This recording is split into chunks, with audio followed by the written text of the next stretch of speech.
जी हाँ दोस्तों, India versus England की सीरीज की शुरुआत के बाद से ही हमें कई सारे प्लेयर्स के बीच मनमुटाव देखने को मिले।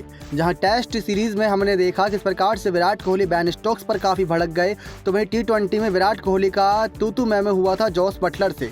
साथ ही साथ कुणाल पांड्या की भी थोड़ी बहुत बातचीत हुई थी। तो वहीं वाशिंगटन सुंदर भी नाराज़ दिखे इंग्लैंड के खिलाड़ियों से। लेकिन अब हाल ही में दोस्तों हार्दिक पांड्या भी सैम करन से नाराज़ हो गए। बता दें दोस्तों, हार्दिक पांड्या और सैम करन ने जहां पर एक दूसरे के ऊपर काफ़ी ताव दिखाया। जी हां, दोनों ही खिलाड़ी हाल ही में दूसरे वनडे के दौरान मैदान पर झगड़ते हुए दिखाई दिए। दोनों ही खिलाड़ियों के बीच इस बढ़ते बवाल का बीच बचाव एम्पायर को करना पड़ा हर बार की तरह। बता दें दोस्तों क्या था पूरा मामला। दूसरा वनडे मुकाबला था जब भारतीय पारी का 46वां ओवर चल रहा था। तब हार्दिक पांड्या और सैम करन आमने सामने थे।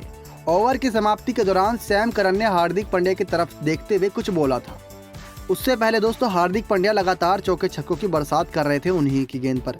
इस दौरान हार्दिक पांड्या दूसरे छोर पर मौजूद थे और सैम करन को कुछ कहता देख ऐसे में जब सैम करन ने उनसे कुछ कहने की कोशिश की तो वो ठीक से सुन नहीं पाए पांड्या। तो हार्दिक पांड्या तुरंत ही दौड़ते हुए गेंदबाज के पास आए और तुरंत सैम करन से पूछने लगे कि आखिर उन्होंने क्या कहा था। ऐसे में मामला आगे बढ़े ही उससे पहले एम्पायर ने बीच में दखल दिया। एम्पायर ने बीच में आकर दोनों ही खिलाड़ियों को अलग कर दिया। इस दौरान ये समझ नहीं आ रहा था कि सैम करन और हार्दिक पांड्या क्यों नाराज हुए। अब दोस्तों क्या थी नाराजगी की वजह, ये तो साफ पता नहीं चल पाई। लेकिन सैम करन की गेंदबाजी के दौरान उनकी पहली गेंद, तीसरी गेंद और पांचवी गेंद पर हार्दिक पांड्या ने छक्के लगाए थे। और उसके बाद साफ पता चल रहा था, जो उनकी लिप्स हो रहे थे मूवमेंट, उससे साफ पता चल रहा था कुछ ना कुछ तो गंदे बॉल निकाल रहे हैं भारतीय खिलाड़ियों के लिए। ऐसे में उनके इस 46वें ओवर के खत्म होने के बाद वह लगातार 3 छक्के से आग बबूला हो उठे। इस कारण ये भी कहा जा सकता है कि हार्दिक पांड्या ने अपनी धमाकेदार पारी के दौरान पूरे 4 छक्के लगाए थे, जिसमें 3 छक्के अकेले सैम करन के ओवर में थे। और यही खास वजह बनी उनके आग बबूला होने की।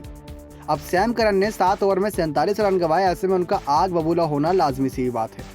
जब किसी गेंदबाज की पिटाई होती है तो दोस्तों वो इरिटेट हो गया, फ्रस्ट्रेट होकर कुछ ना कुछ गंदे बॉल निकालता है। लेकिन ऐसे में बल्लेबाज क्या करे, उसका तो काम है बल्लेबाजी करना। और ऊपर से अगर विराट कोहली होते तो ये मामला पता नहीं किस लेवल तक जाता। हार्दिक पांड्या थे, उन्होंने अपने आप को थोड़ा बहुत कूल डाउन किया। एम्पायर को मना करने पर वो मान भी गए। लेकिन साफ दिख रहा है दोस्तों इंग्लैंड किस प्रकार से भड़की हुई है इंडिया टीम पर। और बेन स्टोक्स ने अपने एक बयान के दौरान भी ये कहा था कि मैं विराट कोहली को सफल होते हुए नहीं देखना चाहता।